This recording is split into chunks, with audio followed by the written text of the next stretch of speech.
This is ATL Day Ones, part of Locked On Sports Atlanta. And it starts now.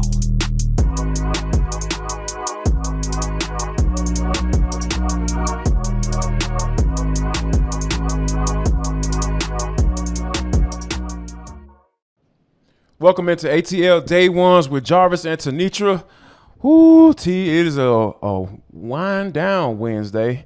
Kinda, sorta, like, I'm just in a different type of mood today. But hey, we got a lot of good stuff going on, and we want to say thank you to you, the listener, viewer, for making ATL Day Ones your first listen of the day. And remember, we're free and available wherever you download your podcast, and wherever you download your podcast, make sure you leave us a 5-star review, because we don't give you anything less than that each Monday through Friday, each and every day. We're coming into your speakers and we're coming into your YouTube viewing experience. So yeah, go ahead and make sure you do that.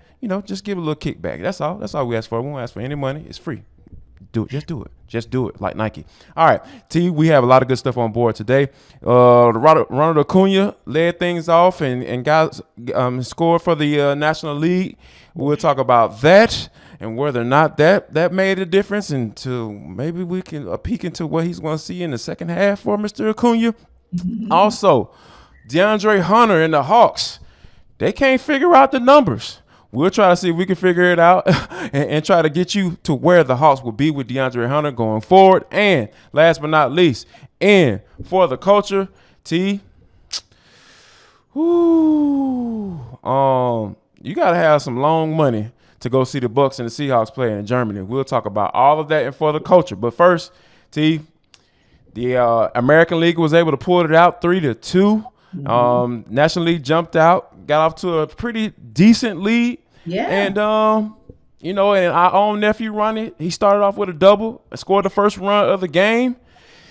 I mean, it really doesn't matter about the All-Star game, but is this a peek into what we're going to see, going into the second half? Like, I would love to see that Ronald Acuna going into the second half of the season. Yeah, I do believe so. And that's why I wasn't that concerned about the fact that he only hit 19 home runs in the Derby and was ousted in the first round, because, again, it was against Pete Alonso. So we kind of expected that. I was really interested to see what he was going to do last night. And he was Ronald Acuna Jr. in the leadoff spot, getting himself on base and in position to score a run. So if that's the Ronald Acuna we get for the second half, and we don't get the long bombs, but he gets on base, and we know he is amazing in his vision and ability to steal bases. So if he's getting himself in running position, and then someone, whether it's the 2, the 3, or the cleanup spot, gets him home, I'm good with how that looked. And also excited for Austin Riley, just as a reserve. He didn't come up as the MVP per se, as we had hoped. Right. Or whatever, but still just a good look from him. Again, just something to sneak peek into the second half of the season, because of course, like you said, the National League jumps out to a 2-0 start, and then all of a sudden in the fourth inning, it swings to the American League, and the NL is pretty much hitless. Giancarlo goes Yossi. Right, Giancarlo Stanton and Byron Buxton just kind of shut that down in the fourth inning, and then the pitchers rendered the NL hitless until Austin Riley in the 8th inning. So he gets a single and at least attempts to bring them back. So yeah, I liked what I saw from those two guys, and I think we'll see more of that in the second half. No doubt about it. We definitely. I think also just to add one little nugget, I think the players being mic'd up it was pretty cool. That was really cool to see as well. So Major League Baseball is doing something right. Yeah. Major League Baseball is doing something right, just a little something right. But uniforms, I think, were a big. People seem to really like the uniforms. Most people liked them. I thought they were kind of cool too. But I know that was another point of reference for people on whether or not they like the game. It was cool. Overall, I thought it was a good game, and you had the guys really fired up out there, guy coming in, to close everything out. He was super fired up. So that's good to see that the guys are into it. And, they got a little sense of pride in their prospective league. So now, T, speaking of pride, the Falcons may have lost it a little bit as far as Eddie Goldman retiring. We'll talk about the effect of that for the Falcons and what they're going to have to do next. But first, T, tell the folks about what they got going on at Bet Online. Yes. So betonline.net is your number one source for all your betting needs and sports info. You can find out all the latest sports developments, league reviews, news, and even last night, for example, would have been a great opportunity for you to make a bet. And you should have made it on the American League because, hey, they've won 21 out of the last 25 All-Star games. So this is the kind of site you go to kind of get insight on how to place that bet, as well as NBA over under for whatever your favorite team is. You maybe have an over under on whether or not the Braves end up winning the National League East for a fifth year in a row. Those are the kinds of things you go to betonline.net for. It's also a great source for sports wagering info, including live betting, esports, scores, and really some of those niche sports like MMA, boxing, and golf. So it remains the best spot for all of it. And they even have podcasts and news so that if you are a beginner in this space, you can get all the information so that you can make some smart bets. So head to the website today. You can use your mobile device to learn more about the trends and the action that's going on even today. And of course, for us as sportscasters, it's a really important part for us to kind of get information as well and just understand what's going on in the betting space. So this is where the game starts for you. This is where the game starts for you. BetOnline.net. No doubt about it. Now, where the game starts for the Falcons is next week when the veterans report on July 26th. Yes. They thought they had a guy in Eddie Goldman that was going to help, solidify the interior defensive line, but he informed the team yesterday that I'm good. I'm done playing football. So I think that leaves the Falcons in a pretty difficult space because when you think about it, I think Eddie Goldman was a guy that was going to come in and play a significant amount of snaps. Excuse me. I would agree. You're talking about somebody that had 6 seasons with the Bears, and really 4 of those 6 seasons were very, very strong, right? And of course, he's been in the league 7 years, but was out for the pandemic.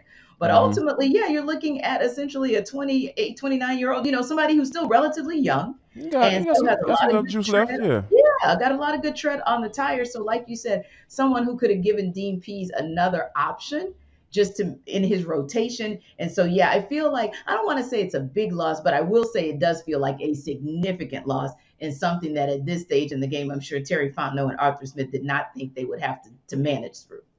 Because here's the thing, like, I literally talked about this. Well, we literally had a conversation about this before Eddie Goldman was signed, how the Falcons need to look at somebody in that interior defensive line because essentially you're going to be counting on Marlon Davidson and Taquan Graham, right? Like, that's not ideal, just to be quite frank with it, because, those guys are unproven. Taquan Graham showed a little something towards the end of last year, but like you have to have a good mixture of veterans and young guys with something to prove. And I think that is how you build your team, because let's just be real. Like, they don't have the amount of money to go out and get a guy that's, a top tier player, and exactly what you're going to get, and that's 7 or 8 sacks. Those guys just don't exist for the Falcons right now. Right. So I think they have to look at somebody who has something to prove, or a guy you've drafted and you believe that he's going to be able to be capable of being productive in that rotation on the defensive line. So I think right now Terry Fontenot is probably working the phones, and I think I don't think they're going to have signed someone immediately, because I think because they're so close to reporting right now. I think they're going to go with what they have, and then as things go along, as they start doing some joint practices, they may start having some conversations with the Jets, or not with the Jets or the Jaguars, who they're going to be doing joint practices with. I think that Terry Fontenot is going to exhaust all his options at some point during this time, so they can get that spot filled. Yeah. He'll have to, because the other piece in there, as you said, with Taquan Graham, it's more of the unproven piece. And with Marlon Davidson, it's just a question mark that is always. We don't know. We don't know. Every time we see the flashes of brilliance that we saw at Auburn with him, with the Falcons, the flash goes away because something happens. He's had multiple bouts with COVID, the injury piece. So that's always just kind of looming in the background of, we know you're good. We know you have every bit of capability, but we just don't know how much we can count on you because your body won't let you be great. So yeah, I think this will be interesting. And like you said, maybe once you get into training camp and maybe, someone gets released from another team, right? Maybe a veteran who still has some tread on him and maybe just wasn't a fit for the team he was on. And maybe that's another great pickup as well for the Falcons, and or someone who is literally still just in a space of prove it year. And this will be the perfect team for you to come and prove yourself to for just a year. And last but not least, before we get out of here, we got to talk about the Atlanta Dream getting the dub against the Las Vegas Aces. Tip Hayes led the way with 31 points. Atlanta Dream starting on a 2-game winning streak. Hey, they say when it's more than one, it's a streak.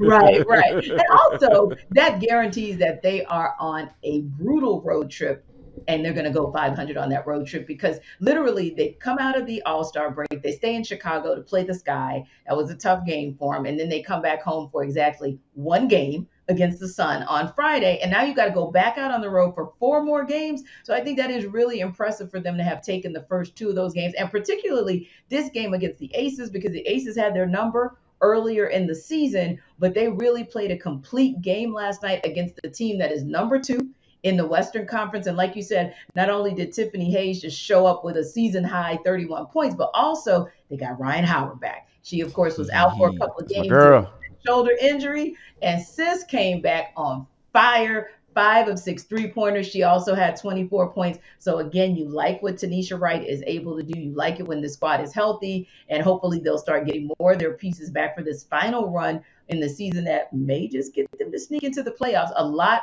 of websites and a lot of pundits who follow the WNBA have them trending up at the top of the power rankings, if you will, for the WNBA. So congrats to the Dream for pulling that out. The Atlanta Hawks are trying to trend up the power rankings in the East in the NBA. And one guy that can potentially supposed to be a part of that, want a little bit more bread? We'll talk about exactly who that is right on the other side. This is ATL Day Ones. Welcome back to ATL Day Ones. I am Tenitra, that's Jarvis, and we appreciate you guys for being our ATL Day Ones as well, because you guys have us over 2,500 subscribers for the Locked On Sports Atlanta network, and you guys keep on coming to every place that you get your podcasts so that you can, when you download them, give us a 5-star review. We always appreciate you for that, because when it's a 5-star review for us, that means the math is mathing, but the math ain't mathing for DeAndre Hunter right now. So we start with John Collins, kind of taking a look back, right, Jarvis? Because we know that was another situation where the Hawks couldn't quite come to terms with John Collins ahead of the season, and that kind of dragged on, if you will. Now they're facing a similar challenge with DeAndre Hunter. According to sources, Hunter and the Hawks, they haven't really made much progress. In fact, in terms of a 4-year contract extension, they're about $20 million apart. And you might look at somebody like Keldon Johnson, who at that same position recently got an extension worth $80 million in total from the Spurs, right? And you're thinking to yourself, that might be the measuring stick when Hunter and his agents are looking for what he's supposed to get. And when you think about him, at the end of the day, and I've always said this, I rock with Dre hard.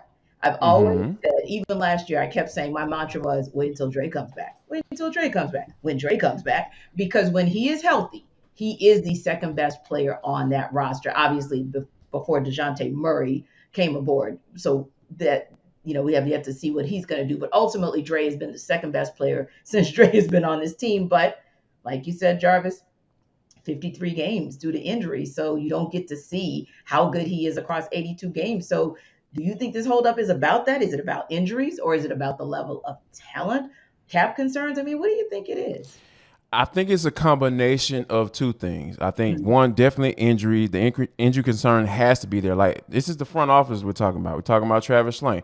We have to think like that. They had to play a little hardball in order to get John to come around. Like, hey, man, you ain't worth no max deal, but here's a deal that is very comfortable to your skill set in today's game. So one, the injury, and second of all, I think it's a matter of consistency, right? Like you have to go on the court, when you're talking about how you pay and how much you're going to pay these guys, over a certain period of time. And I think that, when Dre has been out there, he still has been a little up and down, so even when he's not been injured. So I think that that's one of the reasons why I believe wholeheartedly that this report is true. Like, I know John Chirkin makes a lot of jokes about the blue check mark media being wrong from time to time. But yeah, I think they might be a little bit on to something with this one, because if you're talking about $20 million over a 4-year time span, right? So I'm trying to do. We said we're gonna do the math, right? I'm doing the math in my head. So they probably want to pay him maybe $16 million a year. That's what I'm gonna go ahead and make that assumption. And I think that, of course, Dre and his people probably want to be closer towards 19, 20, Right. which is totally understandable, because you talked about Keldon Johnson, for the Spurs, who got 4 years and $80 million, like you mentioned. So I think that's something that that you want to kind of go off of. And I know I haven't even heard of Keldon Johnson. Like, who is that? You know what I'm saying? So twice when I heard the name, I was like, "Oh, Keldon Johnson." Oh, okay, like, yeah, okay, yeah. So I understand both sides, right? So I understand Dre. Like, hey man, look, I was a number 4 overall pick, so it's a reason why you drafted me. So like, hey, I want to be paid, in that light, so in that manner. So, but I think that, a good number for him though, to kind of just put it in perspective, I think he 18, maybe 17, $18 million. I think that's a good number to kind of settle, meet in the middle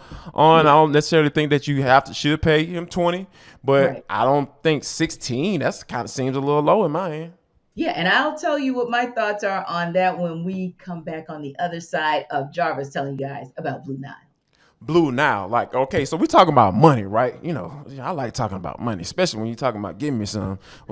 Wait, pause for a second there. But Blue Nile is the company that you should think about when you're trying to find that special moment. You're trying to find that right ring just for your mate. If you're looking for the fine jewelry but have been having trouble choosing, right? Blue Nile has jewelry experts on hand 24/7. They're available via phone or chat to help you find a memorable gift at your budget, whatever you're trying to spend. Because you know what? We know that you're up late at night struggling, trying to figure out how I'm going to pay for this ring, how I'm going to get this ring. You know how you can do that? Because just for you, this is a podcast exclusive, Locked On Sports Atlanta exclusive, just for you. You can make your moment sparkle with jewelry from BlueNile.com and Locked On Sports listeners. Here's what it is. You're going to get $50 off purchases of $500 or more, and you use the code Locked On. That's the code Locked On, plus just for you, so you can have peace of mind as this bad boy gets shipped your way. Every order is insured, ships free, and arrives in discreet packaging that won't give away what's inside. Shop stress-free and find your forever peace. Go to BlueNile.com today. And I'm going to use one word that you used in your description about Blue Nile, and that's available. And the best ability of any player is his or her availability. So when it comes down to yes, that, Lord.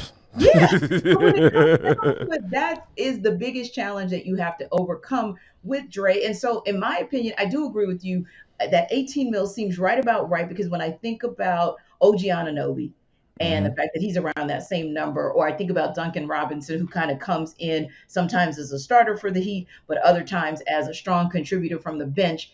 And, technically we know that he kind of plays a little bit in the guard forward space, but still he's officially listed as a small forward. Those are individuals who I feel like DeAndre's level of talent and his level of play are right there.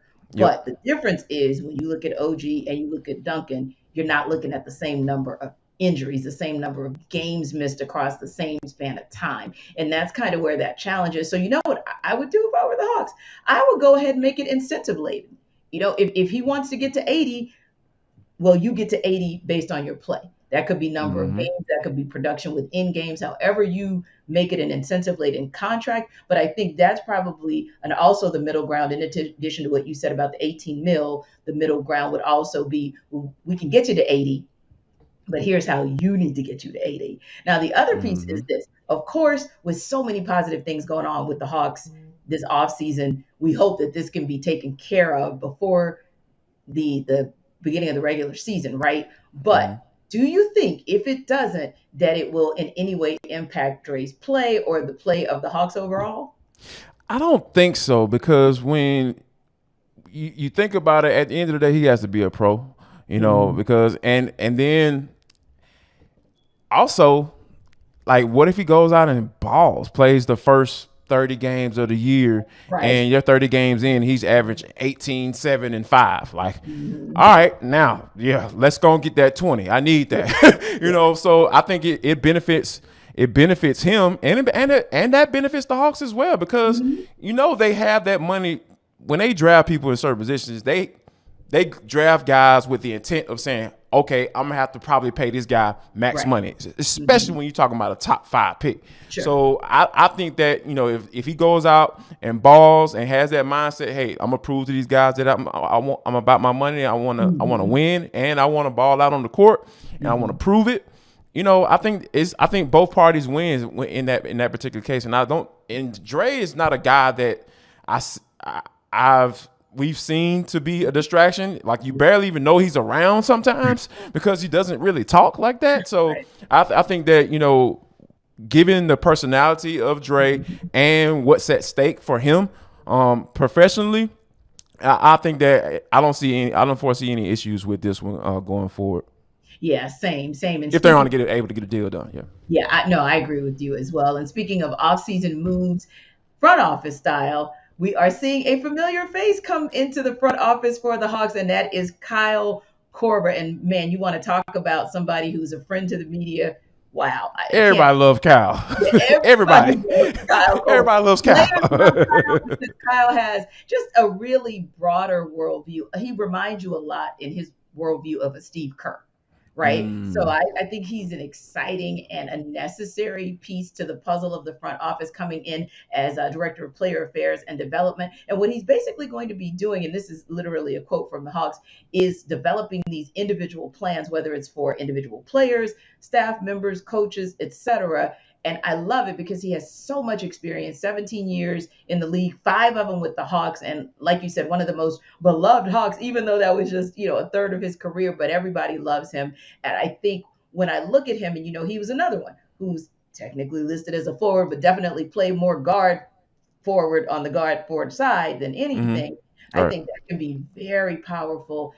Speaking of DeAndre Hunter, as we were just talking about, that could be a powerful influence for him. But as someone who played a lot in that sort of guard space, I believe that can be really a benefit and an add for Trae Young and DeJounte Murray as well. Yeah, no doubt about it. Like, specifically the newer guys, the younger guys. Right, exactly. And specifically for Trae, because, working that off-ball situation, right? And that, I think that's going to be amazing for Trae. I think he's going to be a sponge, when it comes to Kyle Korver, because him running off screens is like, you almost barely see that type of play nowadays. It seems like a little bit more one-on-one type situation, but in Trae's, I think he's going to be vital to Trae's development. And before we get out of here, T, me, man, like, I got a devil's advocate is kind of boiling in my stomach. When I get something feeling in my spirit, I gotta tell you, right? Okay. Do we see this being a things don't work out for Nate? A Lloyd Pierce type situation, and Kyle Korver getting his first opportunity to be head coach of a professional basketball team? I don't. Okay. I think that all right. I just need to ask. I just needed to ask. I just had to get it out. I had to get it out of me. Yeah. That might be a super duper stretch, because if you had said Nick Van Exel is interim, I probably would have nodded and said, that could be. I like Nick to quit. Yes. Yeah, no question, because Nick did an amazing job with Summer League. He's really, really good at working with these younger players. And they have a lot of respect for him because of all the success that he had in the league. That's so my mind would go to a Nick Van Exel first. But on the same token, I would not be shocked if Kyle Korver at some point, whether it's with the Hawks or another team, moves from that front office to the sideline. So definitely down the road. But I think Nate is at least safe from Kyle. But there's that Nick Van Exel thing. Anyway, when we come back, we'll talk a little bit in For the Culture about a trip that may be a safe bet for some people, but maybe not for others, and a celebration of a legend. It's all on the other side in For the Culture right here on Final segment of ATL Day Ones with Jarvis and Tenitra. We want to thank you for rocking with us throughout the entire show. Oh my goodness, man. I had a really good conversation. T talking about the ledge. You know, I'm up here trying to come up with conspiracy theories about the Atlanta Hawks, man. Y'all go check that bad boy out. We really appreciate you. You guys have been liking and subscribing to our YouTube channel, Locked On Sports Atlanta, that is. And always remember that we are free and available wherever you download your podcast as well. And make sure you leave us a 5-star review when you get there. And just follow us on Twitter. On Twitter at Locked On Sports ATL. Check us out there. We really, really appreciate you for that. But Tenitra, this is For the Culture. It is the intersection between sports, entertainment, and the culture, and sometimes wherever the heck we want to talk about. Now, we talking about money, right? We're talking about DeAndre Hunter's money, but this is absolutely ridiculous. The Bucs and Seahawks are playing a game in Germany on November the 13th. Mm-hmm. And ticket sales on the secondary market are going for as much as $34,000. From all my people on the west side of Atlanta, that's 34 bands, 34 of them things to go to a football game. I don't know about you, but I don't want to see Tom Brady that bad. I'm sorry. No, not at all. A Russell Wilson-less Seahawks team? Are you kidding me? Yeah, where's nothing to see here. So I'm wondering, what secondary market is it going on? But I do know that there is very much a healthy appetite in the UK for American football. I do know that. Right. They sell out every time. Indeed. They sell Wembley out every time. So I do know that there's an appetite for it. But I got to tell you, now don't get me wrong. I am just on the cusp of celebrating a birthday. So if someone wanted to gift that to me, hey, do you. Go for it. I'm not going to turn it down. But as far as me coming out of my pocket, heck, I wouldn't have come out of my pocket for $3,400 for that game because of what I just said. Right. Yeah. To me, I'm like, where's the appeal in it? But apparently it's appealing to somebody because if you can sell it on the secondary market at that clip, and you know what it could be? It could also be, okay, we don't know if this will be Tom Brady's last season. So that could be one of the driving factors as well, because people may be saying, just in case I don't get to ever see him again, this will be my opportunity. So if you got it, go with it. Golly, but $34,000 though? Good. You know, who got that type of, like, oh my God, do you understand what I will do with that? Okay. I'm pulling up to the dealership right now. Right. Right now.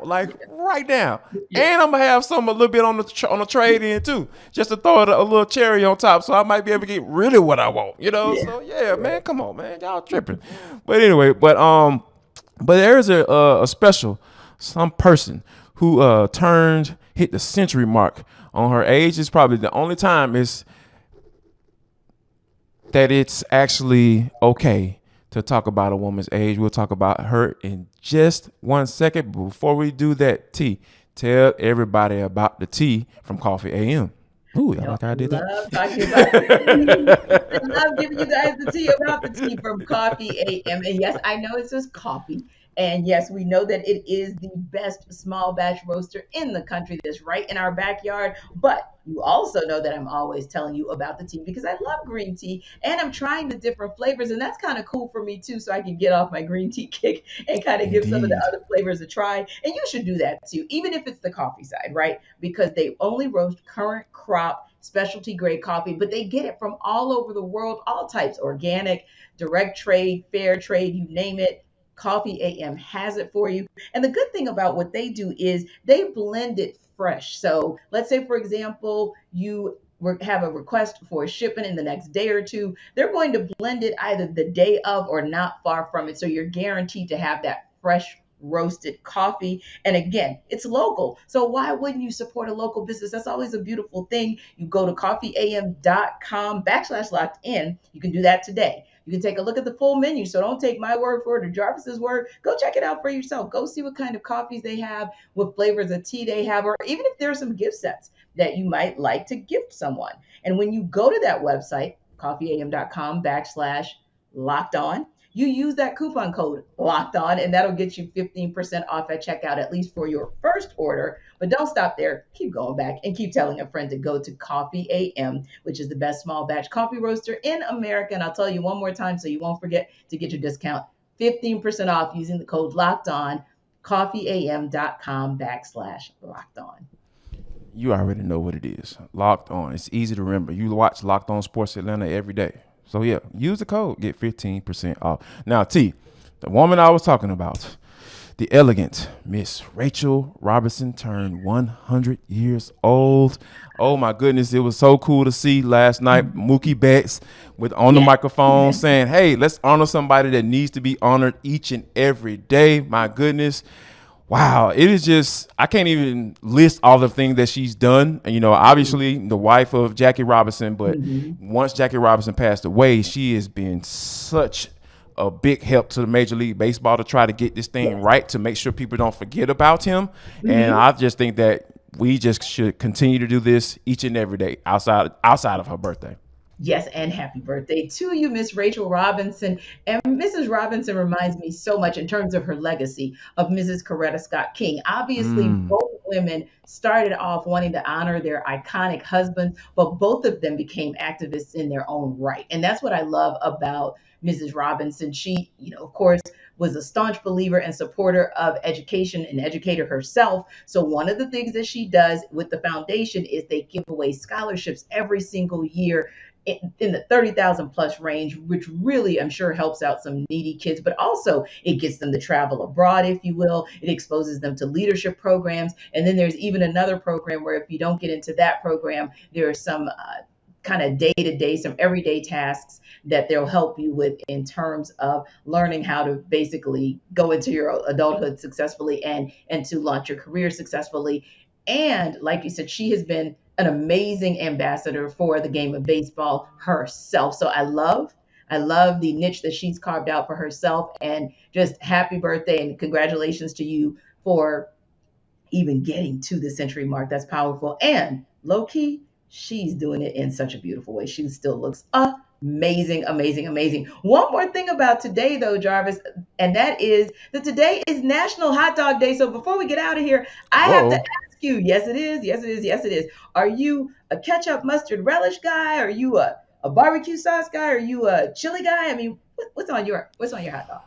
Oh, like I literally had this probably about a couple weeks ago. I have to go with none of the above. Coleslaw, ketchup, and mustard. Oh, my God. Oh, dear God. Oh, yes, Lord. Yes. Coleslaw on my hot dog. Oh, my goodness. That is a QT special for me. Oh, goodness gracious. You should try it. Don't knock it till you try it. As your aunt used to say, don't knock it till you try it.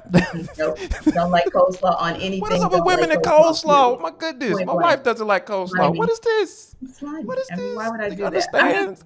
I just keep it basic. It's the chili for me. Okay. I love it just the chili and a potato bread bun, by the way. So I am kind of bougie about it. The potato. Oh, yes. Potato bread bun is the truth. But if I don't go the chili route, then if it's like a barbecue, for example, like a cookout, then I actually like a really nice barbecue sauce on it. That's actually a nice way to top it off if it is a grilled hot vinegar dog. based. Has to be vinegar based. Yes, Lord. See, man. All right. See, it's time to go. Like you lost your points. You gained your points, and now you lost them again with me. You did. So you need to know vinegar and coleslaw. Boy, bye. And tomorrow you can come back and we will talk about someone who is a top dog, and that is Kirby Smart with the Dogs. We'll give you guys reaction from them taking center stage at SEC Media Days, and we'll let you know if there was any smoke that came out of it today. But anyway, you'll check us out as your day ones on ATL Day Ones. And of course, after you check us out for all the tea on what's going on in Atlanta sports, check out our boy, John Chuckery, Hitting Hard with John. So be careful out there. Be safe. I hope that you guys get a hot dog with chili or one with barbecue sauce, no vinegar, no coleslaw. Have a good afternoon. Y'all come back. You hear?